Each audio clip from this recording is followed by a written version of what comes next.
بسم اللہ الرحمن الرحیم۔ تلخیص دروس القرآن، مطالب الفرقان، سورۃ البقرہ نمبر 2۔ سورۃ البقرہ آیت نمبر 9۔ تفسیر القرآن بالقرآن از علامہ غلام احمد پرویز صاحب۔ اخذ و تلخیص محمد اکبر دکشت بھاردواج۔ نظر ثانی doctor Inam ul-Haq, M Phil P H D Islamic studies. سورۃ البقرہ آیت نمبر 9۔ یخادعون اللہ والذین آمنوا وما یخدعون الا انفسهم وما یشعرون۔ یہ منافقین اپنے زوم میں خدا اور جماعت مومنین کو دھوکہ دیتے ہیں، لیکن در حقیقت یہ کسی اور کو نہیں بلکہ خود اپنے آپ کو یعنی اپنی ذات کو دھوکہ دیتے ہیں، لیکن شعوری طور پر یہ اس بات کو نہیں سمجھتے۔ یخادعون کا مفہوم، یخادعون اللہ سورہ نمبر 2 آیت 9 کے عام معنی ہیں کہ یہ اللہ اور جماعت مومنین کو فریب دیتے ہیں۔ آئیے یخادعون کو ہم محسوس انداز میں سمجھتے ہیں۔ یخادعون لفظ کا مادہ ہے خے دال عین۔ اس کے بنیادی معنی ہے راستہ جو بظاہر منزل کی طرف لے جاتا نظر آئے لیکن منزل کی طرف نہ لے جائے، نیز دل میں موجود بات کے خلاف زبان سے کچھ اور ظاہر کرنا، کسی کے ساتھ درپردہ برائی کرنا۔ دوسری محسوس مثال یہ ہے کہ وہ دینار جسے پورے اطمینان سے جیب میں رکھ کے سمجھا جائے کہ کھرا ہے لیکن وہ کھوٹا ہو تو وہ خدا ہے۔ ایک تیسری محسوس مثال اور ملاحظہ فرمائیں۔ عرب صحرا میں رہنے والے میلوں دور آبادیاں ہوتی تھیں، ان کی فطرت مہمان نوازی تھی۔ اسلام سے پہلے اور بعد تک بھی اگر کوئی مہمان بغیر تواضع کے چلا گیا تو نسلوں تک تانا بن جاتا تھا۔ پھر یہ بھی نہیں تھا کہ مہمان کے آنے کا کوئی وقت مقرر ہو۔ صحرا میں مہمان کسی وقت بھی آ سکتا تھا۔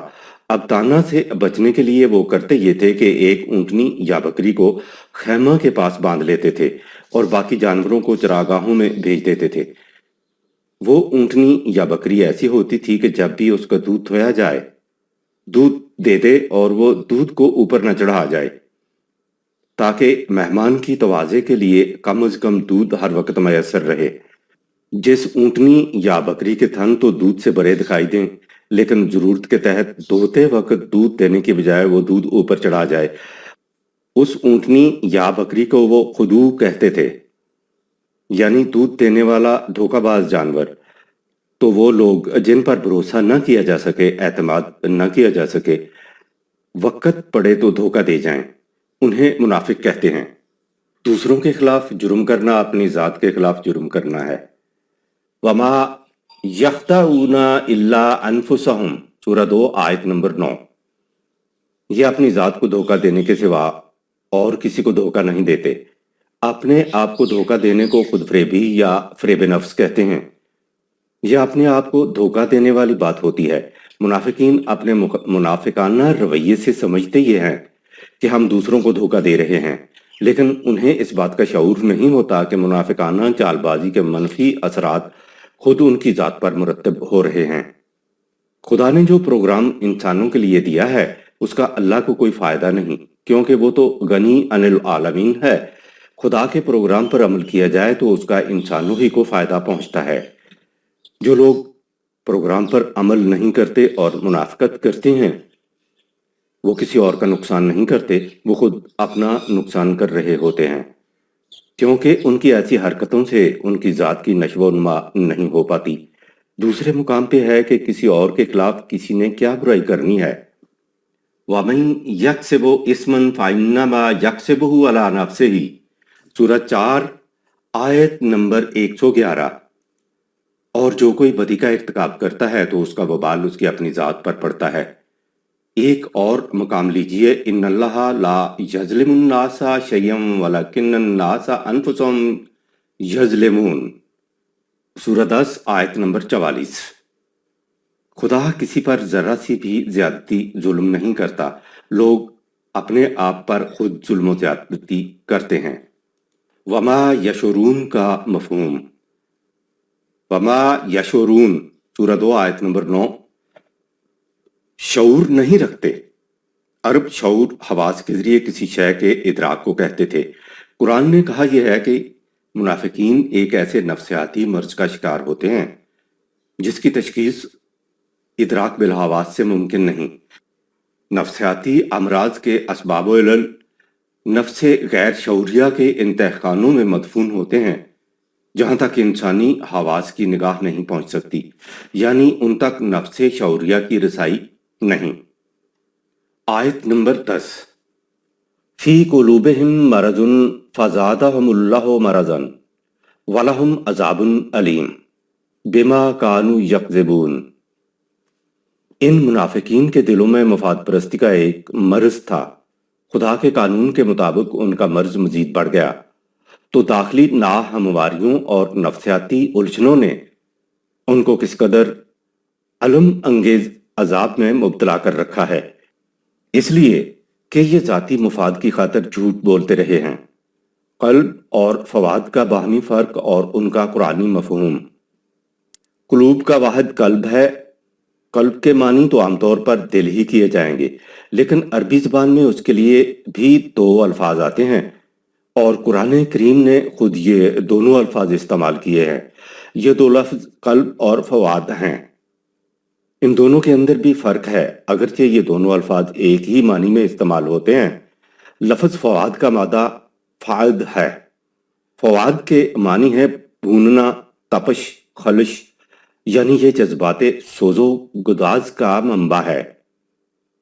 عربوں کے ہاں فواد عام طور پر انسان کے اندرونی احساس کا وہ حصہ ہے جس کا تعلق جذبات سوز و گداز سے ہے، اور قلب وہ ہے جس کا تعلق فکر اور تدبر، فہم اور شعور سے ہے، جس سے تفقہ حاصل کیا جاتا ہے۔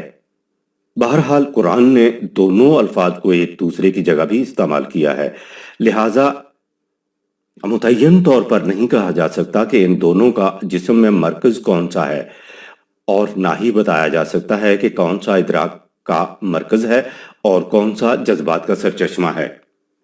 فی قلوبہم مرض کا مفہوم۔ فی قلوبہم مرض سورہ 2 آیت نمبر 10، یہ ایک نفسیاتی بیماری ہے۔ عربوں کے ہاں مرض کے معنی ہوں گے قلب و نگاہ کے توازن و اعتدال کا بگڑ جانا یا نفسیاتی کشمکش۔ صحت نام ہے اعتدال کا اور مرض نام ہے اعتدال کے بگڑ جانے کا۔ جس کا اعتدال بگڑ جائے تو جسمانی بیماری ہو جاتی ہے۔ انسانی قلب کے معنی ہیں انسانی ذات کے۔ اگر ذات میں یعنی نفسیات میں بگاڑ پیدا ہو جائے تو یہ فی قلوبہم مرض ہے، یہ نفسیاتی توازن بگڑ جانا ہوتا ہے۔ قرآن نے اپنے آپ کو کہا وَشِفَاءٌ لِمَا فِی الصُّدُورِ، سورہ 10 آیت نمبر 57، کہا کہ یہ شفا ہے اس مرض کے لیے جو سینے کے اندر ہوتے ہیں۔ سینے کی بیماری سے مراد نمونیا نہیں بلکہ اس سے مراد نفسیاتی الجھن اور تذبذب ہے جو دلوں کے اندر پیدا ہوتے ہیں۔ قرآن نفسیاتی یعنی انسانی ذات کی بیماریوں کے لیے شفا ہے۔ جس طرح ختم اللہ علی قلوبہم سورہ 2 آیت نمبر 7 میں خدا فاعل تھا، اسی طرح فزادہم اللہ مرضا سورہ 2 آیت 10 میں بھی خدا فاعل ہے۔ اگر ہم اللہ کا ترجمہ اللہ کا قانون کر لیا کریں تو بات بالکل واضح ہو جاتی ہے۔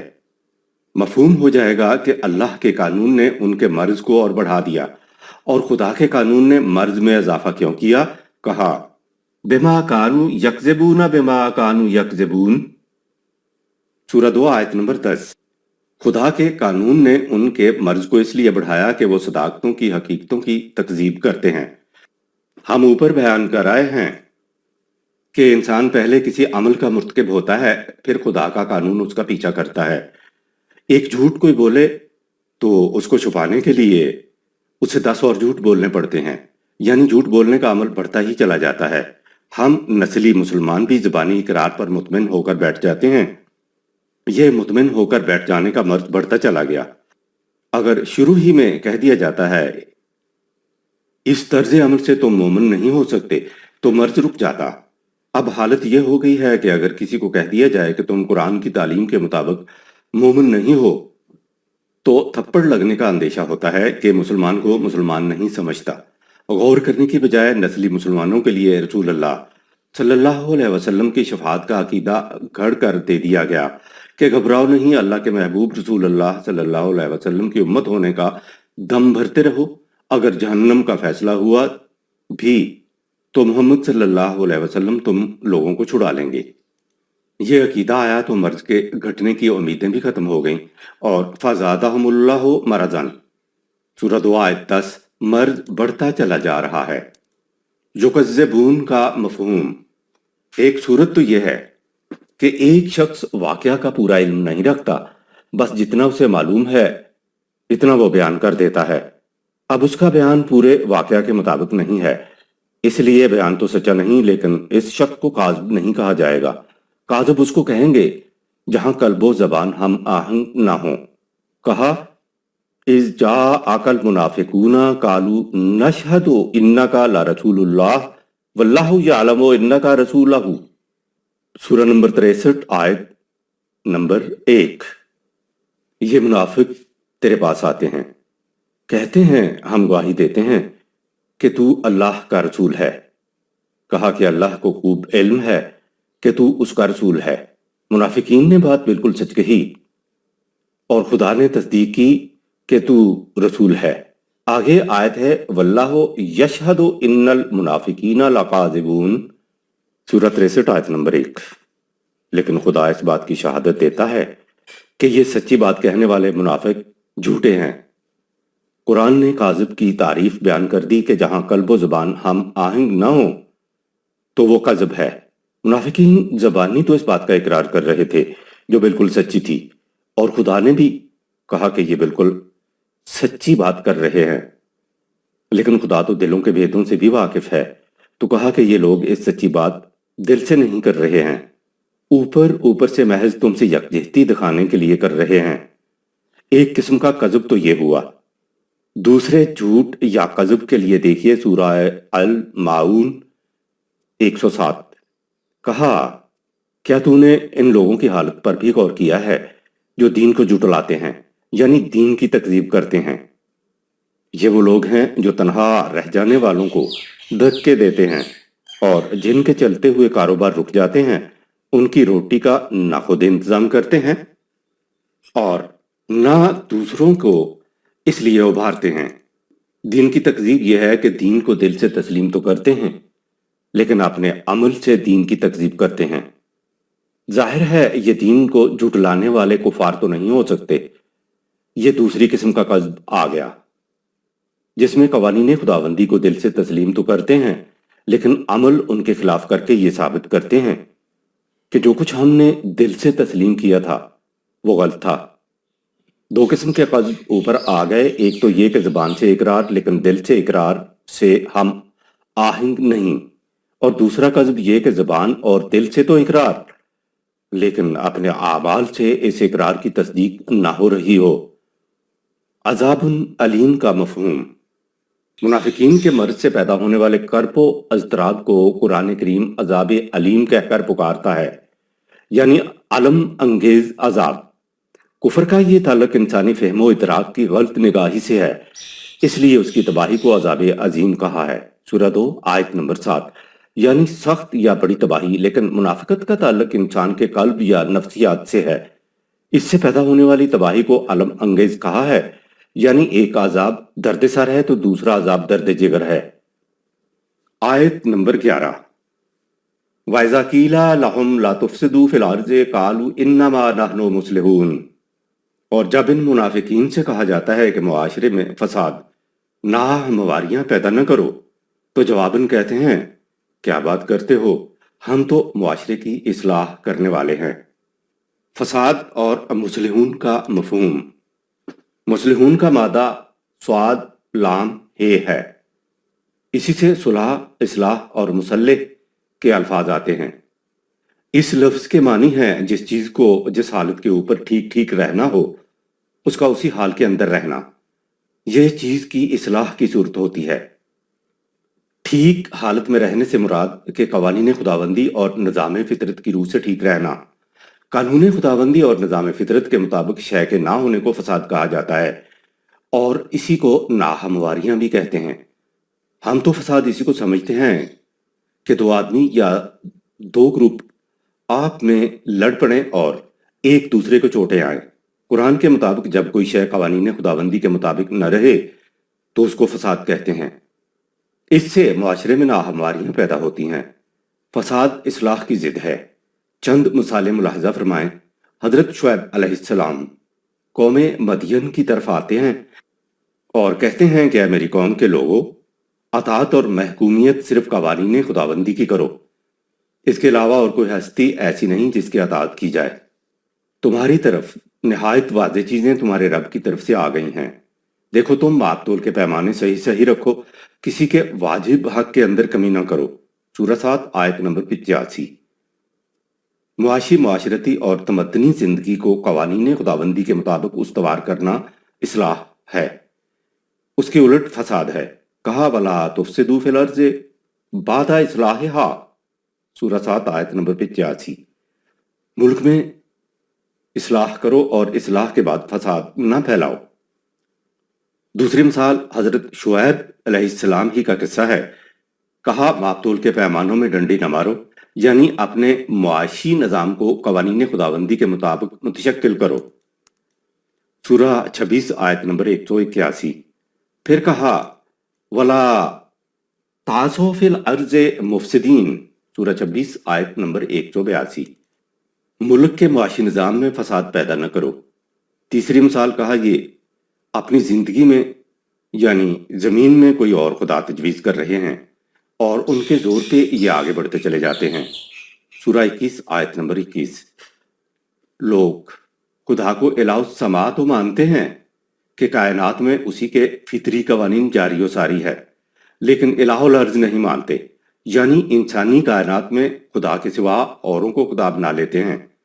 کہا لو کان فیہما الہۃ الا اللہ لا فسدتا، اگر کائنات میں ایک سے زیادہ خداؤں کے قوانین چلتے تو فساد ہوتا، یعنی ناہمواریاں پیدا ہوتی، کائنات حسن و خوبی سے نہ جلتی۔ خارجی کائنات کے نظام کو دلیل میں پیش کر کے کہا کہ اگر انسانی کائنات میں بھی ایک خدا کے قوانین نہ چلیں تو اس میں بھی فساد ہی فساد ہوگا۔ آیت نمبر 12۔ الا انہم ہم المفسدون ولکن لا یشعرون، ہر کوئی اس بات سے آگاہ ہو جائے کہ یہی منافقین لوگ در حقیقت معاشرے میں فساد، ناہمواریاں پیدا کرنے والے ہیں، لیکن ان کو اس بات کا شعور نہیں ہے۔ خود ان کے اپنی ذات کو کتنا نقصان ہو رہا ہے۔ آیت نمبر 13۔ وَإِذَا قِيلَ لَهُمْ آمِنُوا كَمَا آمَنَ النَّاسُ قَالُوا أَنُؤْمِنُ كَمَا آمَنَ السُّفَهَاءُ أَلَا إِنَّهُمْ هُمُ السُّفَهَاءُ وَلَكِنْ لَا يَعْلَمُونَ۔ اور جب ان منافقین سے کہا جاتا ہے کہ مفاد پرستیوں کو چھوڑ کر تم بھی اسی طرح ایمان لاؤ جس طرح اور لوگ مومنین ایمان لائے ہیں، تو کہتے ہیں کہ ہم اس طرح سچا اور پکا ایمان لائیں جس طرح بیوقوف لوگ ایمان لائے ہیں۔ باخبر ہو جاؤ کہ بیوقوف یہی لوگ ہیں، لیکن یہ جانتے نہیں ان کی ذات کو کس قدر ذوف پہنچ رہا ہے۔ السفہاء، سفاہت عقل و فکر سے کام نہ لینے والے کو کہتے ہیں۔ حماقت، بیوقوفی، عقل و فکر کی ناپختگی، عقل فکر ہونے کے باوجود اپنے آپ کو بیوقوف سا بنائے رکھنا بھی سفاہت ہے۔ سورہ 2 آیت نمبر 130۔ دولت معیار عزت بن جائے تو سرکش لوگوں کی زبان میں محروم لوگوں کو سفاہت زدہ اور ارذل ہی کہا جاتا ہے۔ سورہ 11 آیت نمبر 27۔ آیت نمبر 14۔ وَإِذَا لَقُوا الَّذِينَ آمَنُوا قَالُوا آمَنَّا وَإِذَا خَلَوْا إِلَىٰ شَيَاطِینِهِمْ قَالُوا إِنَّا مَعَكُمْ إِنَّمَا نَحْنُ مُسْتَہْزِئُونَ۔ اور جب یہ منافقین جماعت مومنین سے ملتے ہیں تو اپنائیت ظاہر کرنے کے لیے کہتے ہیں کہ ہم ضابطۂ قوانین پر ایمان لائے ہوئے ہیں، اور جب اپنے شیطانوں سرگنوں کی مجلس میں پہنچتے ہیں تو کہتے ہیں کہ ہم تو آپ لوگوں کے ساتھ ہیں اور ہم تو ان جماعت مومنین سے محض مذاق کرتے ہیں۔ لکو کے معنی ہے ملنا، آمنے سامنے ہونا، سامنا کرنا۔ مستہزئون، استہزاء اور تکذیب میں فرق ہے۔ تکذیب میں مخالف کو جھوٹا قرار دینے کا تعلق انسانی ذہن دلائل سے ہے، لیکن استہزاء کا تعلق احساسات و جذبات سے ہے، یعنی ہنسی اڑانا، منہ چڑانا وغیرہ سے ہے۔ آیت نمبر 15۔ اللہ یستہزئ بہم یمدہم فی طغیانہم یعمہون۔ اللہ کا قانون ان سے مذاق کر رہا ہے، یعنی ان کی روش خود ان کا مذاق اڑا رہی ہے، جس کی وجہ سے ان کو سرکشیوں میں آگے بڑھنے کے لیے ڈھیل مل رہی ہے۔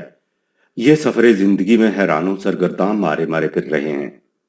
اللہ مذاق کر رہا ہے کا مفہوم یہ بات نہیں ہے کہ اللہ معاذ اللہ مذاق کرتا ہے یا ہنسی اڑاتا ہے۔ ہم پیچھے بتا چکے ہیں کہ اللہ کا ترجمہ اللہ کا قانون کر لینا چاہیے، کیونکہ خدا کا ہم سے اور ہمارا خدا سے تعلق اس کے قوانین کی روح سے ہی ہے۔ تو اللہ مذاق کر رہا ہے کو ہم یوں کہیں گے کہ اللہ کا قانون مذاق کر رہا ہے۔ عربوں کے ہاں مذاق اڑانے کے معنی کچھ گہرے ہوتے ہیں۔ جب سوار لقدت صحرا جنگل میں صحیح منزل کی طرف راستہ نہ پا رہے ہوں اور یوں ہی ٹامک ٹوئیاں مار رہے ہوں تو عرب کہتے مفازت حاضیہ بالرقب، یعنی ایسا لقدق صحرا یا میدان یا جنگل جو سواروں کی ہنسی اڑا رہا ہے۔ جب سوار منزل کی طرف راستہ نہ پا رہے ہوں تو اسے عرب کہتے تھے کہ جنگل سواروں کی ہنسی اڑا رہا ہے، کہ منزل کی طرف تو نہیں بڑھ رہے اور یوں ہی ٹامک ٹوئیاں مار رہے ہیں۔ مسلمانوں کی حالت کے پیش نظر علامہ محمد اقبال نے کہا تھا، چاند ہر سال خوشیوں کی نوید سنانے آ جاتا ہے، لیکن ہماری حالت یہ ہے جو دنیا دیکھ رہی ہے۔ پیام عیش و مسرت ہمیں سناتا ہے، ہلال عید ہماری ہنسی اڑاتا ہے۔ لہٰذا ہنسی اڑانے کے معنی کچھ اور ہوتے ہیں۔ جیسا کہ اوپر بتایا گیا ہے، ہنسی اڑانے کے معنی مذاق کرنا نہیں ہے، اس کے معنی وہ ہوتے ہیں جو الفاظ میں آ نہیں سکتے، صرف بات کو سمجھا جا سکتا ہے۔ منافقین کہتے تھے کہ ہم تو مومنین کی ہنسی اڑا رہے ہیں۔ قرآن نے کہا فی الحقیقت خدا کا قانون ان کی ہنسی اڑا رہا ہے کہ لوگ کیسے اپنے آپ کو فریب دے رہے ہیں اور سمجھ رہے ہیں کہ ہم مومنین کی ہنسی اڑا رہے ہیں۔ اوپر درج عربی محاورے نے سمجھا دیا کہ سوار راستہ بھولے ہوئے ہیں اور سمجھ رہے ہیں کہ صحیح راستے پر جا رہے ہیں اور منزل قریب آ رہی ہے، حالانکہ ان کا ہر قدم انہیں منزل سے دور لے جا رہا ہوتا ہے۔ یوں ہے جو مذاق اڑتا ہے یا ہنسی اڑاتا ہے، اسی کے لیے کہا کہ اللہ کا قانون ان کی ہنسی اڑاتا ہے، غلط راستہ ان کی ہنسی اڑاتا ہے، منزلیں ان کی ہنسی اڑاتی ہیں، عقل و بصیرت ان کی ہنسی اڑاتی ہے۔ یعمہون کا مفہوم، یعمہون کا مادہ عین میم یہ بھی ہے اور عین میم ہے بھی ہے۔ مادہ عین میم یہ کے اعتبار سے معنی ہے آنکھوں کا اندھا، اور مادہ عین میم ہے کے اعتبار سے معنی ہے عقل و بصیرت کا اندھا۔ بہرحال یہ ایک دوسرے کے معنی میں بھی استعمال ہو جاتے ہیں۔ اب بات یہ ہو جائے گی کہ یہ راستے، یہ منزلیں ان کی ہنسی اڑا رہے ہیں کیونکہ یہ بصیرت کے اندھے غلط راستے کو صحیح سمجھ کر چلتے چلے جا رہے ہیں۔ اگر کوئی ٹوکتا ہے تو کہتے ہیں تم بے وقوف ہو، کہ خواہ مخواہ ٹوکتے ہو، ہم تو صحیح راستے پر چلے جا رہے ہیں۔ طغیانہم کا مفہوم، طغیان کے معنی ہے حدود اور پیمانے سے باہر ہو جانا۔ اگر انسانی صلاحیتیں حدود خداوندی میں رہیں تو خیر ہیں، اور اگر نہ رہیں تو شر و سرکشی اور عدم توازن ہے، جس کا نتیجہ تباہی و بربادی ہے۔ سورہ 91 آیت نمبر 11، سورہ نمبر 69 آیت نمبر 5، سورہ نمبر 20 آیت نمبر 24۔ آیت نمبر 16، اولئک الذین اشتروا الضلالۃ بالہدی فما رابحت تجارتہم وما کانوا مہتدین۔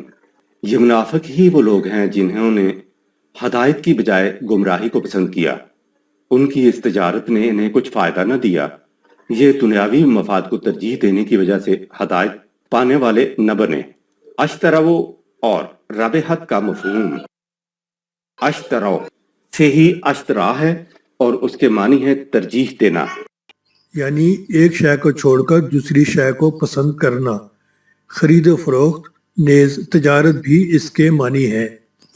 کیونکہ کسی شے کی خرید و فروخت کے وقت شے فروخت کرنے والا روپوں کو ترجیح دیتا ہے اور خریدنے والا روپوں پر شے کو ترجیح دیتا ہے۔ اگر دونوں اطراف سے ترجیحات ہموار نہ ہوں تو سودا نہیں ہوتا۔ رابحت کے معنی ہے فائدہ۔ فائدہ عارضی اور پائیدار ہو سکتا ہے، مثلا دنیاوی نقطہ نظر سے جو کچھ زیادہ اور بہتر حاصل ہو رہا ہے وہ عارضی فائدہ ہے، اور اخروی نقطہ نظر سے اگر قوانین خداوندی کی اطاعت کرتے ہوئے ہاتھ سے کچھ جا بھی رہا ہے لیکن اس سے ذات کی نشو و نما ہو رہی ہے تو یہ حقیقی اور پائیدار فائدہ ہے۔ آیت نمبر 17، مثلہم کمثل الذی استوقد نارا فلما اضاءت ما حولہ ذہب اللہ بنورہم وترکہم فی ظلمات لا یبصرون۔ ان منافقین یعنی صرف عقل کی بنیاد پر مفاد کو پرکھنے والوں کی مثال ایسی ہے جیسے کسی شخص نے لوگوں کے لیے تاریک رات میں راستہ معلوم کرنے کے لیے آگ جلائی جس نے ان کے ارد گرد کے ماحول کو روشن کر دیا، لیکن اس کے فوراً بعد آگ بجھ جائے، اور اس طرح خدا کے قانون نے ان کو ایسی تاریکیوں میں چھوڑ دیا جس میں کچھ دکھائی نہ دے، یعنی عارضی مفاد کی تابلا کی ایک دفعہ تو نگاہوں کو چکا چوند کر دیتی ہے، اس کے بعد ایسا اندھیرا چھا جاتا ہے کہ دنیاوی مفاد کے سوا کچھ نظر نہیں آتا۔ قرآنی اقدار کے لحاظ سے انسانوں کے دو ہی گروہ ہیں۔ پیچھے گزر چکا ہے کہ ایک گروہ تو وہ ہے جو کھلے بندوں حق کا ساتھ دیتا ہے، اور دوسرا گروہ وہ ہے جو کھلے بندوں باطل کا ساتھ دیتا ہے۔ ایک تیسرا گروہ منافقین کا بھی قرآن نے بتایا ہے۔ یہ گروہ مانتا تو ہے لیکن اقدار خداوندی کے خلاف عمل سے اپنے ماننے کی تکذیب کرتا ہے۔ اگر ہم ذرا غور سے دیکھیں تو در حقیقت دو گروہ ہی رہ جاتے ہیں۔ ایک گروہ وہ جو قوانین خداوندی کے مطابق زندگی بسر کرتا ہے، اور دوسرا گروہ وہ جو قوانین خداوندی کے مطابق زندگی بسر نہیں کرتا۔ اس لیے قرآن نے دیگر مقامات پر انسانوں کو دو ہی گروہوں میں تقسیم کیا ہے، مثلا فمن شاء فلیؤمن ومن شاء فلیکفر، سورہ 18 آیت نمبر 29۔ چاہے تو قوانین خداوندی کے مطابق زندگی بسر کرنے والا بن جائے اور چاہے تو ان کے خلاف زندگی بسر کرنے والا بن جائے۔ آگے قرآن کی تعلیم میں یہی بات آئے گی کہ اقدار خداوندی کے مطابق زندگی بسر کی جا رہی ہے یا ان کے خلاف زندگی بسر کی جا رہی ہے۔ طبعی قوانین نتیجے کے اعتبار سے کافر اور مومن میں کوئی فرق نہیں کرتے۔ ایک تو کائنات میں طبعی قوانین کار فرما ہے اور انہی کے مطابق انسان کا طبعی جسم بھی کار فرما رہتا ہے۔ مثلا آگ حرارت دیتی ہے، پانی پیاس بجھاتا ہے۔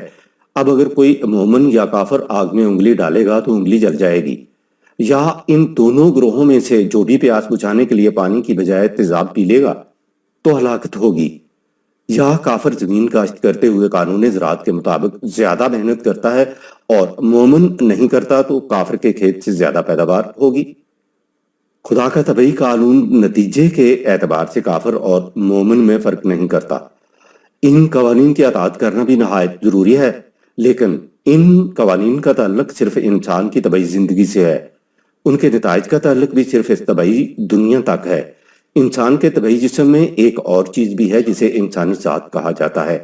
یہ کائنات کی شے نہیں ہے بلکہ خدا نے اسے کائنات سے باہر یعنی اپنے عالم امر سے انسان کو عطا کیا ہے۔ انسانی ذات کی نشو و نما کے لیے خدا نے اخلاقی قوانین عطا کیے ہیں جو اب قرآن میں درج ہیں۔ ان کے مطابق زندگی بسر کرنے سے نہ صرف انسانی ذات کی نشو و نما ہوتی چلی جاتی ہے بلکہ انسان کی طبعی زندگی بھی پرامن، آسودہ اور خوشگوار ہو جاتی ہے۔ یہ خوشگواری مرنے کے بعد اخروی زندگی تک جاتی ہے۔ ایک مثال سامنے لاتے ہیں، گھی چرا کر کھایا جائے یا خرید کر، دونوں صورتوں میں اس کا طبعی نتیجہ جسم کو توانائی دینا ہوگا، لیکن چوری کا گھی کھانے سے انسان کی ذات کمزور مزمل ہو جاتی ہے۔ فرق یہ ہے کہ طبعی نتیجہ سامنے آ جاتا ہے لیکن چوری کا گھی کھانے کا اخلاقی نتیجہ سامنے نہیں آتا، کیونکہ یہ غیر محسوس ہوتا ہے۔ لیکن ایسا بھی نہیں کہ انسانی ذات میں نشو و نما یا کمزوری واقع ہونے کا اس دنیا میں پتہ ہی نہ چلے۔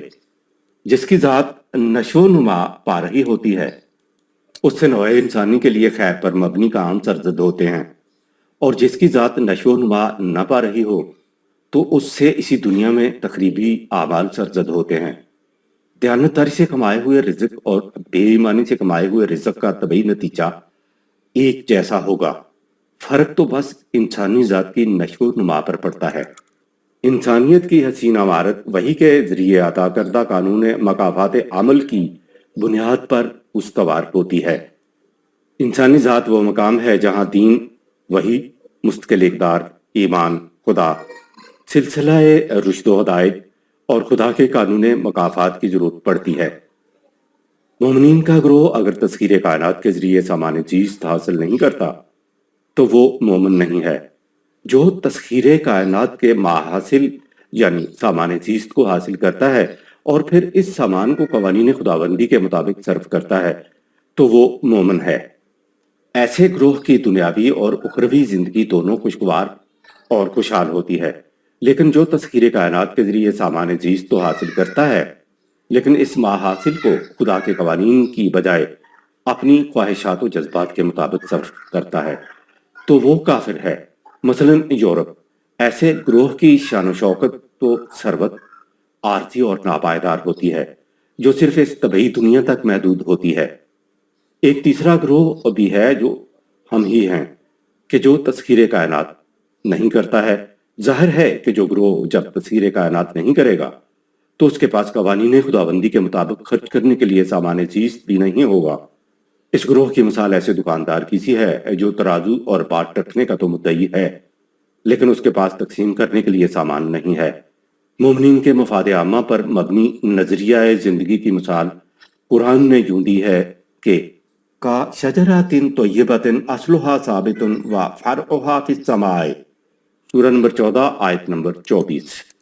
مومنین کے نظریہ زندگی کو ایک طیب درخت کی مثال سے یوں سمجھو کہ جس کی جڑیں پاتال میں ہوں یعنی بہت زیادہ گہرائی میں ہوں، جہاں سے وہ اپنے لیے غذا حاصل کرتا ہے۔ غذا کی فراوانیوں کی وجہ سے اس کی شاخیں فضا کی بلندیوں کو چھو رہی ہوں، جڑیں گہری ہونے کی وجہ سے اس کو آندھی اور جھکڑ کا بھی ڈر نہ ہو۔ اب تک بات دو گروہوں کی آ گئی۔ مومنین کا گروہ عقل سے ماورا سرچشمہ وحی کے مطابق زندگی بسر کرتا ہے تو دوسرا گروہ وحی کے خلاف یعنی اپنی عقل کی روح سے نظام قائم کر کے زندگی بسر کرتا ہے۔ آگے ہم زیر غور آیت کو سمجھتے ہیں جس میں اس گروہ کا ذکر ہے جو وحی سے منہ موڑ کر عقل کی روح سے نظام قائم کر کے زندگی بسر کرتا ہے۔ عقل انسانی کی بنیاد پر استوار ہونے والے نظام حیات کی کیفیت۔ مثلہم کمثل الذی استوقد نارا فلما اضاءت ما حولہ ذہب اللہ بنورہم وترکہم فی ظلمات لا یبصرون، سورہ 2 آیت نمبر 17۔ چونکہ منافقین اور کفار عقل سے ماورا ذریعہ وحی کو تسلیم نہیں کرتے، اس لیے ان کا سارا انحصار عقل پر ہوتا ہے، جبکہ عقل کی صلاحیتیں اور اس کی ایجنسیوں یعنی حواس خمسہ تھوڑے سے فاصلے تک کا ادراک کر سکتی ہیں۔ اس کو قرآن نے مثال کے ذریعے یوں سمجھایا ہے کہ ذرا تصور میں لاؤ، راستہ سے بھٹکا ہوا مسافر ہے، ایک لکودک صحرا میں تنہا کھڑا ہے، رات کا وقت ہے اور گھپ اندھیرا ہے، وہاں نہ کوئی چراغ راہ ہے، نہ سراغ منزل اور نہ ہی جرس کارواں، حتیٰ کہ ستاروں کی روشنی تک کو سیاہ بادلوں نے مکمل ڈھانپ رکھا ہے۔ وہ مسافر اس مقام پر ششدر و حیران کھڑا ہے۔ وہ آگ جلا کر روشنی کرتا ہے تو محدود سے دائرے میں روشنی پھیل جاتی ہے۔ وہ اس میں چند قدم تک چلنے نہیں پاتا کہ آگ بجھ جاتی ہے، راستہ کو پھر تاریکی ڈھانپ لیتی ہے۔ وہ کھڑے کا کھڑا رہ جاتا ہے۔ یوں وہ اس لکودک صحرا میں ٹانک ٹوئیاں مارتے آگے بڑھتا ہے، یعنی ذرا سا راستہ روشن ہوا تو 2 قدم چل لیا اور پھر اندھیرا، سورہ 2 آیت نمبر 20۔ یہ عقل کی رہنمائی میں چلنا ہے۔ عقل کی رہنمائی صرف محدود سے حصے کو روشن کر سکتی ہے، منزل تک نہیں پہنچا سکتی۔ قرآن نے عقل کی رہنمائی کو شعلہ مستعجل کہا ہے جس میں دوام و قیام نہیں ہوتا۔ عقل کی رہنمائی میں قوم تسخیر کائنات کر کے سامان چیز حاصل کرتی ہے اور پھر اس کو صرف اپنے لیے یا اپنی قوم کے لیے یا اپنے گروہ یا پارٹی کے لیے مختص کر لیتی ہے، کیونکہ عقل کا فریضہ ہی یہ ہے کہ جس کی عقل ہے وہ صرف اس کی فکر کرے۔ عقل جہاں بھی نہیں ہے، یہ خود بھی ہے۔ اس کے برعکس وہی انسان کو مفاد خواہش سے مفاد عامہ کی طرف راغب کر کے اسے جہاں بھی بنا دیتی ہے۔ بے غرض تو کوئی کچھ نہیں کرتا۔ وحی کی روشنی میں انسانی عقل کو نظر آ جاتا ہے کہ مفاد عامہ کے نظریہ حیات میں خود اس کی اپنی ذات کی نشو و نما ہوتی ہے۔ جب وحی کی روشنی میں چلنے میں انسانی عقل کو اپنا فائدہ نظر آ جائے تو پھر یہ اس راستے سے نہیں ہٹتی، اس کا ہٹنا اس کے فریضے کے خلاف ہو جاتا ہے۔ ظلمات کے لیے جمع کا صیغہ اور نور کے لیے واحد صیغہ قرآن کریم میں استعمال ہوا ہے۔ ظلم کی جمع ظلمات ہے۔ قرآن گمراہی کے لیے، باطل کے لیے، غلط کے لیے اور اندھیروں کے لیے ظلمات کا لفظ استعمال کرتا ہے، کیونکہ گمراہی اور باطل کے راستے بہت سے ہوتے ہیں، جبکہ قرآن صحیح راستے کے لیے صیغہ واحد نور استعمال کرتا ہے، کیونکہ صحیح راستہ صرف ایک ہی ہو سکتا ہے۔ سوال کا جواب ایک ہی صحیح ہو سکتا ہے، جبکہ غلط جوابات اور غلط راستے بہت سے ہو سکتے ہیں۔ عربی میں ہر تاریکی کو ظلمات نہیں کہتے، یعنی جہاں روشنی کی ضرورت نہ ہو، مثلا ڈارک روم، وہاں کی تاریکی کو وہ ظلمات نہیں کہتے۔ یہ لفظ وہاں استعمال ہوتا ہے جہاں روشنی ہونی چاہیے اور روشنی نہ ہو، تاریکی ہو۔ قرآن میں روشنی کے لیے، صحیح رہنمائی کے لیے نور اور ضیاء کا لفظ کہیں بھی جمع کے صیغے میں استعمال نہیں ہوا ہے۔ یہ الفاظ صیغہ واحد میں استعمال ہوئے ہیں۔ چونکہ باطل کی سینکڑوں قسمیں ہوتی ہیں، یہی وجہ ہے کہ قرآن ظلماتن کی جگہ ظلمات یعنی ہر جگہ جمع کے صیغے میں ظلمات استعمال کرتا ہے۔ ظلمات یعنی باطل نظام کی فریبکاریوں کے نتائج چکا چوند پیدا کرنے کے لیے سامنے آتے ہیں۔ انسان خود بھی فریب کھاتا ہے اور دوسروں کو بھی فریب دیتا ہے۔ قرآن کہہ یہ رہا ہے کہ جو شخص اپنے یا دوسروں کے جذبات میں بہتا چلا جاتا ہے، وہ اپنی عقل کی بنیاد پر تدبیروں کی آگ جلاتا ہے۔ آگ یعنی عقل کی روشنی میں چلنا اسے منافعت بھی دے جاتا ہے۔ کچھ عرصہ کے بعد تدبیریں ناکام ہوتی نظر آتی ہیں، تو پھر اس میں سمجھنے، سوچنے اور دیکھنے بھالنے کی قوت ہی باقی نہیں رہتی۔ اس کیفیت کا ذکر اگلی آیت میں ہوا ہے۔ اوپر مثال کی مزید تشریح۔ عقل صرف اس کی بہبود کی فکر کرتی ہے جس کی وہ ہوتی ہے، دوسرے کے مفاد کی فکر کرنا اس کے فریضے میں شامل نہیں ہے۔ عقل کے ساتھ وحی کی رفاقت نہ ہو تو عقل کا طریق تجرباتی ہوتا ہے۔ عقل کی بنیاد پر ایک راستہ سوچتا ہے تو مفاد خواہش کی تابناکی آنکھوں کو چگا چوند کر کے راستے کو بڑا صاف و روشن دکھاتی ہے، لیکن کچھ عرصہ کے تجربہ کے بعد عقل کو محسوس ہوتا ہے کہ نتائج کے اعتبار سے اختیار کردہ راستہ صحیح نہیں، اور پھر دوسرا راستہ اختیار کرتی ہے۔ کچھ عرصہ کے بعد عقل پھر مایوس ہو جاتی ہے، اور یوں ٹرائل اینڈ ایرر کا سلسلہ چلتا رہتا ہے۔ لہٰذا صرف عقل کی بنیاد پر انسان صحیح راستہ نہیں پا سکتا۔ یہ کفار وحی کی رہنمائی کی طرف آتے نہیں اور صرف عقل کی بنیاد پر زندگی کی مسافتیں طے کرنا چاہتے ہیں، لیکن جب تک یہ وحی کی طرف نہیں آئیں گے سیدھے راستے کی طرف نہیں لوٹ سکتے۔ آیت نمبر 18۔ سمن بکمن امیون فہم لا یرجعون۔ یہ مفاد پرست بہرے ہیں، گونگے ہیں، اندھے ہیں، یعنی عقل و فکر سے کام نہیں لیتے۔ ان کی موجودہ روش برقرار رہی تو یہ مفاد عامہ کے پروگرام کی طرف لوٹنے والے نہیں ہیں۔ سمن جس کے کان بند ہو جائیں، وہ جو کسی کی نہ سنے اور اپنی ہی کہے چلا جائے، جو عقل و فکر سے کام نہ لے۔ سورہ 10 آیت نمبر 42۔ بکمن گونگا یا وہ جو بات کو واضح طور پر ادا نہ کر سکے، مراد اس سے بھی وہ جو عقل و فکر سے کام نہ لیں۔ سورہ نمبر 8 آیت نمبر 22۔ امیون اندھا، گمراہ ہو جانا، باطل پر اڑے رہنا، عقل و فکر کو ایک طرف چھوڑ کر اندھا دھند بڑھتے چلے جانا، کسی معاملہ میں غیر واضح اور مشتبہ ہو جانا۔ سورہ 6 آیت نمبر 50۔ لہذا سمن بکمن اور امیون سے طبعی طور پر اندھے بہرے گونگے مراد نہیں، بلکہ وہ لوگ مراد ہیں جو عقل و فکر سے کام نہ لیں۔ سورہ 2 آیت نمبر 171۔ اور جذبات کی رو میں بہتے چلے جائیں، طبعی طور پر ان میں کوئی نقص نہیں ہوتا۔ یہ بات تو ہم روز کہتے ہیں کہ صاحب اندھا ہو رہا ہے، کسی کی سنتا ہی نہیں، اس کو اچھائی اور برائی نظر ہی نہیں آتی۔ جس معنی ہم اندھا، بہرا اور گونگا کا روزمرہ میں مفہوم لیتے ہیں، اسی مفہوم میں قرآن نے سمن بکمن اور امیون الفاظ استعمال کیے ہیں۔ دوسرے مقام پہ قرآن نے خود وضاحت کر دی کہ دل تو رکھتے ہیں لیکن اس سے سمجھنے کا کام نہیں لیتے، آنکھیں رکھتے ہیں اور ان سے دیکھنے کا کام نہیں لیتے، کان رکھتے ہیں ان سے سننے کا کام نہیں لیتے۔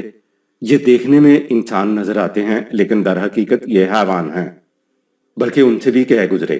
سورہ نمبر 7 آیت نمبر 189۔ ایک دوسرے مقام پہ قرآن نے ایسے لوگوں کو جو عقل سے کام نہیں لیتے ان کو شر الدواب 8/22 کہا، یعنی شر الانس بھی نہیں کہا۔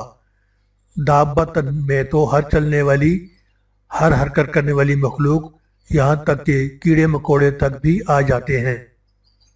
یرجعون، ارجے کے معنی پلٹنا، لوٹنا، واپس ہونا اور رجوع کرنا کے ہیں۔ آیت نمبر 19۔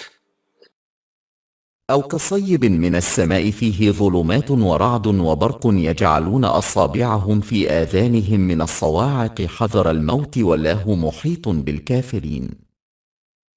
یا پھر ان عقل کی بنیاد پر چلنے والوں کی مثال یوں سمجھو کہ جیسے آسمان سے زور کی بارش ہو رہی ہو جس سے خوشحالی کی امید ابھری، لیکن اس کے ساتھ اندھیری گھٹا کی وجہ سے تاریکی ہو، کڑک اور بجلی کی چمک اس قدر شدید کہ ان کو اپنی موت، تباہی کا اندیشہ لاحق ہو، تو اپنی ہی عقل کی خود ساختہ تدبیر کے تحت وہ کانوں میں انگلیاں ٹھوس لیتے ہیں کہ بجلی کی کڑک کانوں میں نہیں جائے گی تو ہم اس طرح موت سے بچ جائیں گے، حالانکہ انہیں معلوم ہونا چاہیے کہ خدا کے قوانین نے ان کافروں کو چاروں طرف سے اپنے گھیرے میں لیا ہوا ہے۔ قصیبن، بارش برسانے والا وہ بادل جو ٹھیک مقام اور عین وقت پر بارش برسائے، اور رعد، بادل کی گرج، برق، بجلی کی چمک، صواعق، صاعقہ کی جمع ہے یعنی بجلی کی کڑک۔ خیر و شر کے مخلوق انسانی معاشرے میں عقل و بصیرت کی رہنمائی۔ یہ دنیا میں جتنے بھی اسباب اور وسائل ہیں ان میں تقریب اور تعمیر کی چیزیں ملی جلی ہوئی ہیں۔